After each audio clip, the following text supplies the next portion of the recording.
ప్రతి ఒక్కరి జీవితంలో ఎన్నో ప్రశ్నలు ఎదురవుతుంటాయి. కొన్ని సందర్భాల్లో చుట్టూ ఉన్న పరిస్థితులు మనల్ని ప్రశ్నిస్తాయి. కళ్ళ ముందు జరుగుతున్న సంఘటనలు మనల్ని ప్రశ్నిస్తాయి. చుట్టూ ఉన్నటువంటి జనం మనల్ని ప్రశ్నిస్తుంటారు. మరి కొన్ని సందర్భాలలో మనల్ని మనమే ప్రశ్నించుకుంటుంటాం. ప్రశ్నిస్తేనే అభివృద్ధి, ప్రశ్నిస్తేనే జీవితానికి అర్థం. అందుకే భారత మాజీ ప్రధాని అయినటువంటి ఇందిరాగాంధీ గారు మాట అంటారు, the power to question is the basis of all human progress. ప్రశ్నించే శక్తి మానవ అభివృద్ధికి పునాది అంటారు. ప్రశ్నించుట ద్వారా అజ్ఞానం నుంచి జ్ఞానములోనికి, అంధకారం నుంచి వెలుగులోనికి ప్రవేశిస్తాము. హూ ఆర్ యు అని ఎవరైనా ప్రశ్నిస్తేనే కదా నీవు ఎవరో తెలిసేది. అందుకే సోక్రటీస్ ఫిలాసఫర్ అంటాడు, నో థైసెల్ఫ్, నిన్ను నీవు తెలుసుకో అంటాడు. మన గురించి మనం తెలుసుకోవాలంటే ఎంతగా ప్రశ్నిస్తే అంతగా మన గురించి మనం తెలుసుకుంటాము. ప్రతి వ్యక్తికి కూడా ఇతరులు తన గురించి ఏమనుకుంటున్నారు తెలుసుకోవాలనే తపన, జిజ్ఞాస తప్పక ఉంటుంది. ఇతరులు మన గురించి మంచిగా పొగుడుతూ ఉంటే, మాట్లాడుతుంటే పొంగిపోతాము. అదే వారు మనపై వేలెత్తి చూపి, బలహీనత చూపి విమర్శిస్తుంటే కృంగిపోతాము. అది సర్వసాధారణమే. యేసుక్రీస్తు ప్రభు కూడా సామాన్యమైన వ్యక్తిగా ప్రజల అభిప్రాయం, తన శిష్యుల అభిప్రాయం తన గురించి ఏమిటో తెలుసుకోవాలనుకున్నాడు. అందుకే ఈనాటి స్వార్థ పట్టణంలో, మత్తయి స్వార్థ 16వ అధ్యాయం 13వ వచనంలో, ప్రజలు మనుష్య కుమారుడు ఎవరని భావిస్తున్నారు అని తన శిష్యులను అడుగుచున్నారు. ఇదే వాక్యాన్ని లూకా స్వార్థ 9వ అధ్యాయం 28, మార్కు స్వార్థ 7వ అధ్యాయం 27లో మనము గమనించినట్లయితే, ప్రజలు నేను ఎవరని చెప్పుకొనిస్తున్నారు అని తన శిష్యులను అడిగాను అని ఆ స్వార్థికులు తమ స్వార్థలలో పొందుపరిచారు. యేసుక్రీస్తు ప్రభు తన శిష్యులను అడగడం అనేది కైసరియా ఫిలిప్పు ప్రాంతంలో జరిగింది. చరిత్ర మనకేం బోధిస్తుందంటే, కైసరియా ఫిలిప్పు ప్రాంతాలు పోలిస్థెయిస్టిక్ ఏరియాస్. అంటే ఆనాడు ప్రజలు అన్య దేవతలను ఎక్కువగా ఆరాధించేవారట. అంతేకాకుండా కైసరియా ఫిలిప్పు ప్రాంతం స్టోనీ ఏరియా, రాళ్ల ప్రాంతం కాబట్టి చాలా టెంపుల్స్ అనేవి అన్య దేవతల పేరు మీదుగా వెలసాయి. అయితే ప్రస్తుతము అక్కడ శిథిలావస్థలో ఉన్నటువంటి టెంపుల్స్, ఆ రాళ్ల పైనటువంటి అన్య దేవతల బొమ్మలను మనం గమనించవచ్చు. ప్రస్తుతం ఆ ప్రాంతాన్ని బానియస్ అని పిలుస్తారు. ఈ కైసరియా ఫిలిప్పు ప్రాంతంలో ప్రజలు నేను ఎవరని భావిస్తున్నారని తన శిష్యులను అడిగారు.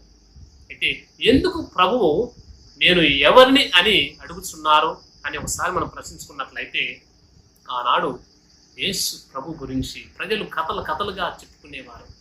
ఎన్నో రకాల అభిప్రాయాలు వారికి ఉండేవి. చాలా రకాలుగా వారు ప్రభు గురించి మాట్లాడుకునేవారు. ఉదాహరణకు పరిశీలన అన్నారు, ఈజ్ అన్ ఈవిల్ మ్యాన్ అన్నారు. ఇతడు దయ్యములకు అధిపతి బెల్జాబుల్ వలన దయ్యములను పారదోలుతున్నారు అన్నారు.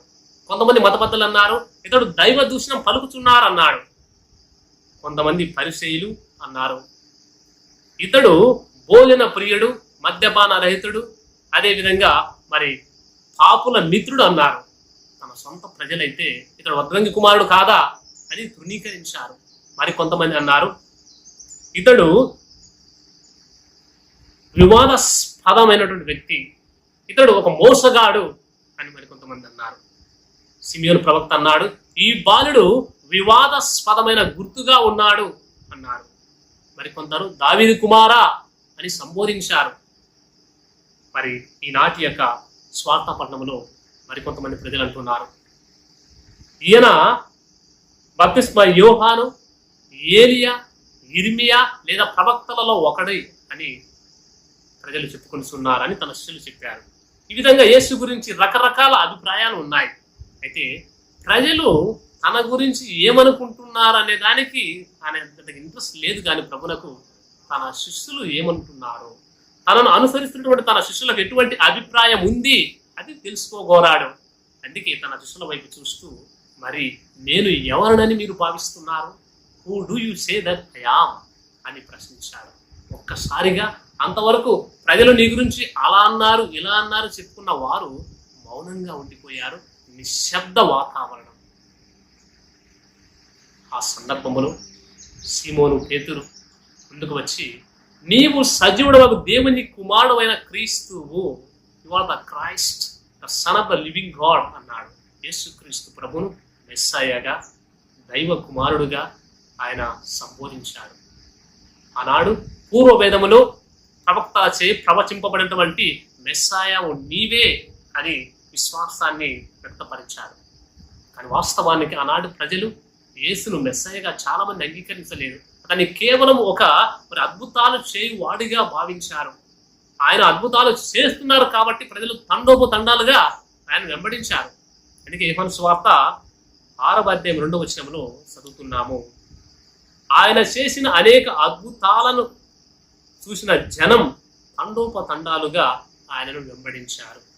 అందుకే ప్రభువు చాలాసార్లు కూడా మరి వారిని మందలిస్తున్నాడు. ఒక సందర్భంలో అయితే ప్రభు అంటారు, యోహాను సువార్త 6వ అధ్యాయం 26వ వచనంలో, మీరు రొట్టెలు తిని సంతృప్తులైనందున నన్ను వెలుగుతున్నారు, కానీ నా సూచక క్రియలను చూచి కాదు అన్నారు.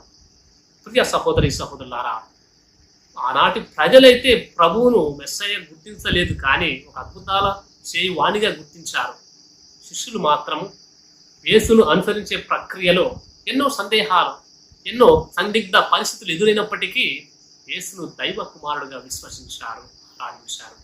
మత్తయి సువార్త 14వ అధ్యాయం 33వ వచనంలో, నీవు నిజముగా దేవుని కుమారుడవు అని విశ్వసించి ఆరాధించింది.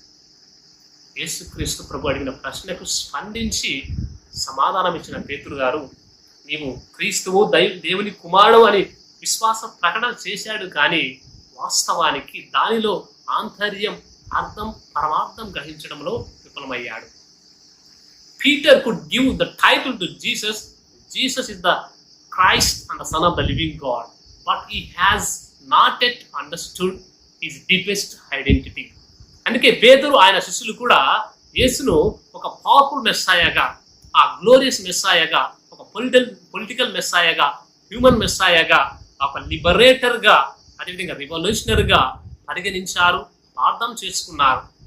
కానీ యేసుక్రీస్తు ప్రభు ఏమిటి, మరి ఆయన ఎందుకు వచ్చారు, ఆయన ఉద్దేశం ఏమిటి అని ప్రభువు మరి తరచుగా చెప్పేవాడు. ఉదాహరణకు, మనిషి కుమారుడు పెద్దల వలన, ప్రధానార్చకుల వలన, ధర్మశాస్త్ర బోధకుల వలన తిరస్కరింపబడి ఎక్కువ బాధలు అనుభవించి మరణించి 3వ దినమున ఉత్థానమగుట అగత్యము అని మెస్సాయ అనేది మరి బాధామైనటువంటి మెస్సాయ, ఆయన లోక రక్షణ లోకానికి వచ్చాడు అని ప్రభువు తెలియజేసినప్పుడు పేతురు గారు అనుకున్నారు, గ్లోరియస్ మెస్సాయ రోమన్ సామ్రాజ్యాన్ని సర్వనాశనం చేస్తాడు, తమకు రాజ్యాన్ని స్థాపించాలని రకరకాలుగా ఆలోచించుండవచ్చు. వెంటనే పేతురు గారు స్పందించి, ప్రభువా, ఇది నీకు జరగకుండునుగాక, దేవుడు నీకు ఇది దూరం చేయనుగాక అని దేవుని యొక్క ప్రణాళికకు విరుద్ధంగా మాట్లాడాడు. ప్రభువు పేతురుతో అంటున్నాడు, ఓ సైతాను, నా వెనుకకు పొమ్ము, నీవు నా మార్గమునకు ఆటంకంగా ఉన్నావు, నీ భావములు మనుషులకు సంబంధించినవే కానీ దేవునికి సంబంధించినవి కావు అని మందలిస్తున్నాడు. ప్రియ సహోదరి సహోదరులారా, యేసుక్రీస్తు ప్రభు ఎవరో నిజంగా తెలియాలంటే చాలా కమిట్మెంట్ ఉండాలి, చాలా సాక్రిఫైస్ ఉండాలి.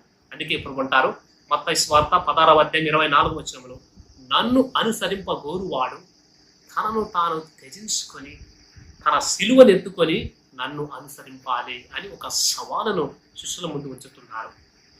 నిజమే ప్రియ సహోదరి సహోదరులారా, యేసుక్రీస్తు ప్రభు ఎవరో తెలుసుకోవాలంటే ఆయనను అనుసరించాలి. ఆయనను అనుసరించాలంటే మరి ప్రాణాలు సైతం మరి త్యాగం చేయడానికి, ధారపోయడానికి సిద్ధంగా ఉండాలి అని ప్రభు కోరుచు ఉన్నారు. ప్రియ సహోదరి సహోదరులారా, సంద్రములో ఒక నీటి బిందువును స్పర్శించి సముద్రం సరిహద్దులు తెలుసు, సముద్రం లోతు తెలుసు అనుకోవడం ఎంత మూర్ఖత్వమో, నేను పుట్టుకతోనే క్రైస్తవుడను కాబట్టి క్రీస్తు నాకు తెలుసు అని భావించడం కూడా మూర్ఖత్వమే. క్రీస్తును తెలుసుకోవాలంటే హృదయం నుంచి మరి ఆ ప్రభువును అంగీకరించాలి, పూర్తిగా ప్రభువును వెదకాలి. అందుకే ప్రభు అన్నాడు మత్తయి సువార్త 7వ అధ్యాయం 7వ వచనంలో, వెదకండి మీకు దొరుకును అన్నాడు. కాబట్టి ప్రతిరోజు దివ్య బలి పూజలో దివ్య భోజనమై మనలోనికి వస్తున్న ఆయనను నజరేయుడైన యేసుగా గుర్తించాలి. పవిత్ర గ్రంథం మనం చదువుతున్నప్పుడు మరి వాక్ రూపంలో దాగి ఉన్న యేసును మనం గుర్తించాలి. నిస్సహాయులు, ఆపదలు ఉన్నవారు, పేదలను, వారిని మనం ప్రేమించి వారిలో ఉన్నటువంటి యేసును మనం గుర్తించాలి. నీ హృదయ అంతరంగంలో కొలువై ఉన్నటువంటి యేసును గుర్తించగలగాలి.